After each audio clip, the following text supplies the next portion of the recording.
Capo Rushes is a classic English fairy tale that weaves together themes of familial misunderstanding, the virtue of humility, and the ultimate triumph of sincere love.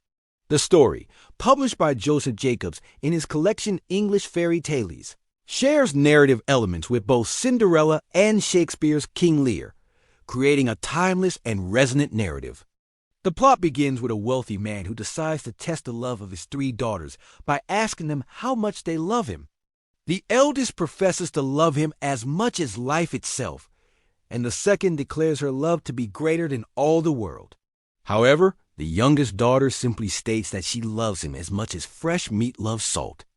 Insulted and failing to comprehend the depth of her seemingly simple answer, the father banished his youngest daughter from his home with nothing. Left to fend for herself, the resourceful young woman fashions a rough cloak and hood from rushes to conceal her fine clothing and her identity. She then seeks employment at a great house, where, because she gives no name, she is dubbed Capo Rushes by the other servants. Despite her lowly position as a scullery maid, Capo Rushes possesses a spirit that cannot be hidden. When a grand dance is held, she secretly removes her rush disguise and, in her own beautiful clothes, attends the ball. The master's son is immediately captivated by her beauty and grace, and they dance together all evening. This occurs on 3 separate occasions, and on the third night, the smitten young man gives her a ring. Soon after, the master's son falls ill with longing for the mysterious lady from the dance. Capo Rushes, in her guise as a kitchen maid, prepares a bowl of gruel for him and discreetly drops the ring into it. Upon discovering the ring, the young man realizes the identity of his beloved. He summons Capo Rushes, who reveals her true self, and the two are soon married. For their wedding feast, Capo Rushes instructs the cooks to prepare all the dishes without any salt. Among the guests is her estranged father, who has lost his wealth and now wanders without a home.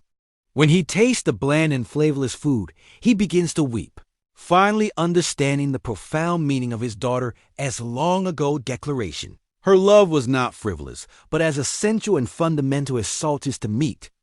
Capo Rushes then reveals her identity to her remorseful father, and they are joyfully reconciled, bringing the tale to a satisfying and heartfelt conclusion.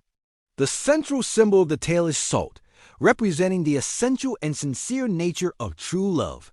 Unlike her sister's flamboyant and ultimately superficial declarations, the youngest daughter's comparison of her love to salt speaks to its fundamental and life-sustaining quality. The father's initial inability to grasp this highlights his flawed understanding of love, valuing extravagant words over genuine, practical affection.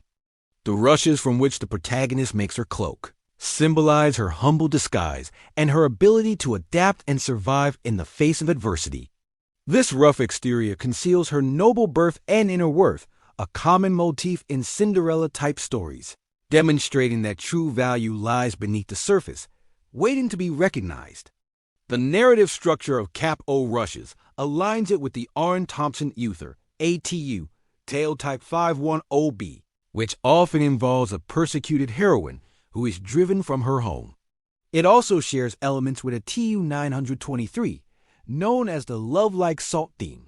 The story's opening, with the father's test of his daughter's love, draws a clear parallel to the plot of Shakespeare's tragedy King Lear.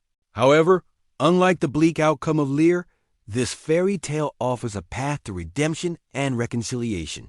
Some modern interpretations have suggested that the father's demand for a declaration of love could have darker, incestuous undertones, a theme more explicitly explored in other unnatural love folktales, adding a layer of psychological complexity to the seemingly simple premise.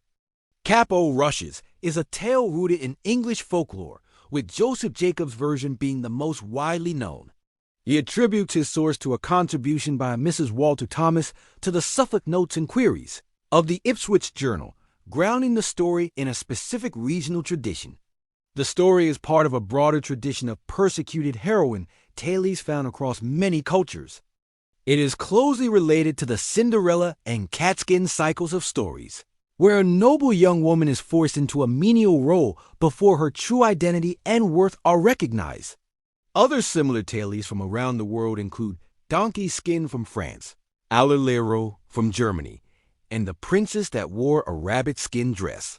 These stories often feature the heroine in a disguise made from some form of animal skin or humble material, her attendance at a series of balls, and her eventual recognition by a noble suitor. An American variant of the tale is known as Rush Cape, showing the story's migration and adaptation across continents and generations.